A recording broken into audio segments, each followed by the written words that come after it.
बीडमधल्या मस्साजोगचे सरपंच संतोष देशमुख हत्या प्रकरणी आज मुंबईत आंदोलन करण्यात येणार आहे। मेट्रो सिनेमा ते आझाद मैदान या मार्गावर हे आंदोलन करण्यात येणार आहे। संतोष देशमुख हत्या आणि परभणीतील सोमनाथ सूर्यवंशी संशयास्पद मृत्यू यांच्या निषेधार्थ हे आंदोलन पुकारण्यात आले। संतोष देशमुख यांच्या हत्येला महिना उलटला तरी त्यांच्या कुटुंबियांना अद्याप न्याय मिळालेला नाही, त्यामुळे आंदोलनाची हाक देण्यात आली आहे। या आंदोलनाला आमदार सुरेश धस, संतोष देशमुखांचं कुटुंब, परभणीतील सूर्यवंशी कुटुंब, जितेंद्र आव्हाड आणि नरेंद्र पाटीलही उपस्थित राहणार असल्याचं समजतंय।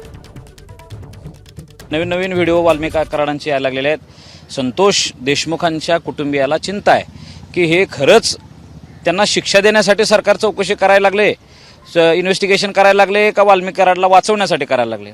म्हणून मराठा समाजानं ठरवलेलं आहे की जोपर्यंत न्याय मिळणार नाही तोपर्यंत मराठा समाज हा आक्रोश करत राहील आणि त्याच उद्देशानं उद्याचा मुंबईच्या जनतेनं आयोजित केलेला महाआक्रोश मोर्चा इथं आझाद मैदानावरती होणार आहे। एबीपी माझा, उघडा डोळे बघा नीट।